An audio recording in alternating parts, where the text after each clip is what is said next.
औरंगाबाद के पूरी जनता का तहे दिल से शुक्रिया अदा करता हूँ कि उन्होंने हमारी एक आवाज़ के ऊपर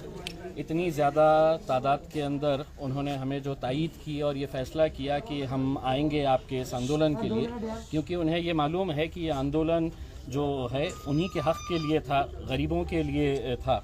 और हमने ये जो मांगे रखी थी ये ऐसी जायज़ मांगे थी कि जिसको सरकार को भी समझ में आ रहा था कि बिल्कुल सही ये काम होना चाहिए। मैं अपने तौर से औरंगाबाद के जितने भी हमारे अधिकारी हैं, चाहे वो ज़िला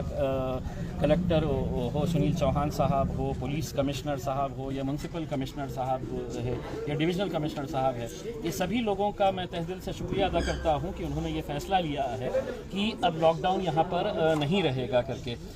इस ताल्लुक़ से पालक मंत्री सुभाष देसाई साहब ने भी बात की और उन्होंने भी मुझे ये आश्वासन दिया था कि जितने भी पोस्ट भरे जाने हैं जो आरोग्य विभाग के अंदर है, जो करीब 2000 के करीब ये जो पोस्ट है, इसके ताल्लुक़ से उन्होंने मुझे ये कहा है कि आने वाले 3 से 4 दिनों के अंदर वो यहाँ पर आएंगे, इसके ताल्लुक़ से मीटिंग लेंगे और एक मीटिंग मुंबई के अंदर बैठ के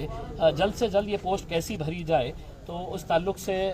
इसका फ़ैसला लिया जाएगा। तो मैं इन तमाम लोगों का शुक्रिया अदा करता हूं और साथ ही साथ अपने लोगों से ये कहना चाहूँगा, औरंगाबाद ज़िले के तमाम लोगों से ये कहना चाहूँगा कि अभी कोरोना पूरी तरह से गया नहीं है। हमारी सबकी ये जिम्मेदारी है कि हम कोरोना के अंदर जितने भी जो प्रिकॉशंस लेने चाहिए, चाहे वो मास्क पहनना हो या जो भी प्रिकॉशंस लेना है, ये जो फ़ैसला सरकार ने लिया है ये जानते हुए, प्रशासन ने ये जानते हुए कि हाँ यकीनन इसकी वजह से है तो गरीबों को नुकसान होगा, गरीबों के कारोबार के ऊपर इसका असर पड़ेगा, उनके खाने पीने की तकलीफ़ों का मसला आ जाएगा, तो उन्होंने इसको कैंसिल किया है। मैं इसका पूरे तहे दिल से शुक्रिया अदा करता हूँ। अपनी तमाम पूरी टीम का शुक्रिया अदा करता हूँ जिन्होंने दिन और रात मेहनत करके लोगों को ये समझाया था कि ये जो लड़ाई है ये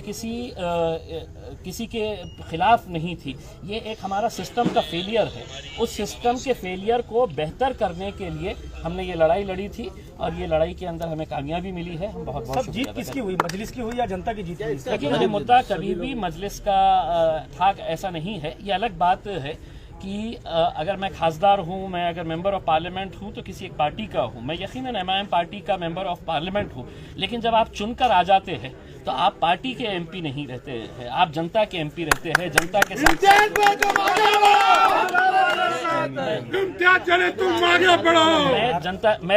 मैं जनता के लिए ये आवाज़ उठाया था और मुझे खुशी है कि इससे गरीब लोग बहुत ज़्यादा खुश होंगे क्योंकि उनकी तकलीफें हमें देखी नहीं जा रही थी। अगला आदेश अगर प्रशासन की तरफ से कभी भी आ सकता है, उन्होंने कहा कि कभी भी अगला आदेश आ सकता है। फिर देखिए, अब उन्हें एक बात ये समझ में आ गई है कि अब लोग जो है वो आपसे सवाल कर रहे हैं, हम आपका पूरा साथ देंगे। हम ऐसा नहीं है कि हम एक अड़ियल रवैया अपनाएंगे और हम ये कहेंगे कि हम जो कह रहे हैं वो सही है, लेकिन अगर चर्चा करके, अगर बातचीत करके, अगर हर एक का, देखिए कोरोना को भगाना है तो सिर्फ प्रशासन में बैठे हुए लोगों की जिम्मेदारी नहीं है, ये तो जनता की है, लोक प्रतिनिधि की है, सबकी है। हम सब मिलकर इसके ताल्लुक से जो भी अच्छा फैसला रहेगा उसके अंदर हम लेंगे। लेकिन हमारी जो, और ख़ास तौर से मेरी जो प्रमुख मांगनी है जिसके लिए हम ये कर रहे थे, उसमें उन्होंने साफ कहा है कि हम अगले 3 दिनों के अंदर या मैक्सिमम 4 दिनों के अंदर इस ताल्लुक से यहीं पर औरंगाबाद के अंदर एक मीटिंग लेंगे। सुनील केंद्रेकर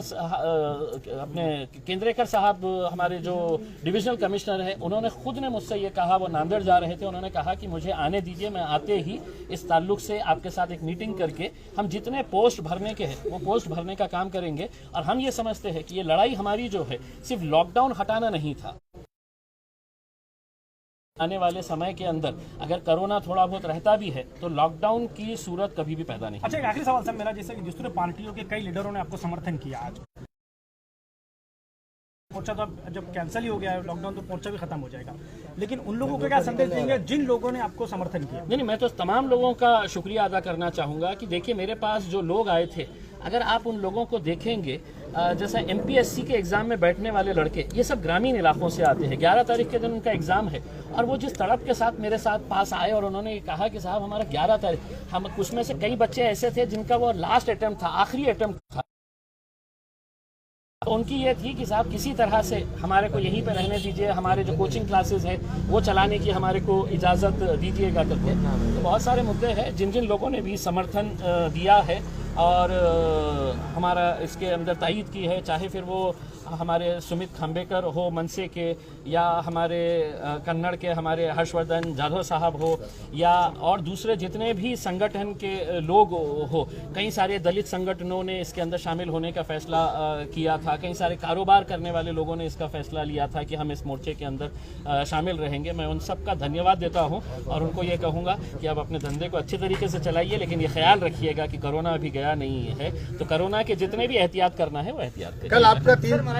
कल आपका मोर्चा है क्या? नहीं, अब मोर्चा का सवाल नहीं है, क्योंकि अब जो हमारी मांग थी वो मांग है तो पूरी हुई है। अगर 3-4 दिनों के बाद जब हम ये इसके ऊपर चर्चा करेंगे, हमारा ये नहीं था कि हम मोर्चा निकाल के कोई अपनी ताकत दिखाना चाहते थे। हम तो सिर्फ है तो सरकार को नींद से जगाना चाहते थे कि ये मुद्दे हमारे शहर के, हमारे ज़िले के लिए बहुत मायने रखते हैं, आप उसका हल निकालिए। अब वो एक रास्ता हमारा खुल गया है, दूसरा रास्ता 3-4 दिन के अंदर इसके अंदर कुछ ना कुछ तो पॉजिटिव पॉइंट निकल के आएगा। खासदार इम्तियाज जलील जिंदाबाद, खासदार इम्तियाज जलील जिंदाबाद, खासदार इम्तियाज जलील जिंदाबाद। मराठीमध्ये पाहिजे त्यांना। आज जिल्हाधिकाऱ्यांनी आता जाहीर केलं आहे की निकाल लॉकडाऊन जो आहे तो रद्द होणार आहे, याबद्दल आपण आपली पहिली प्रतिक्रिया काय राहणार आहे? मी धन्यवाद देतो औरंगाबाद जिल्ह्याचे आमचे जितके अधिकारी आहे ते विशेषकर सुनील चौहान साहेबांच्या, पोलीस कमिशनर साहेबांच्या,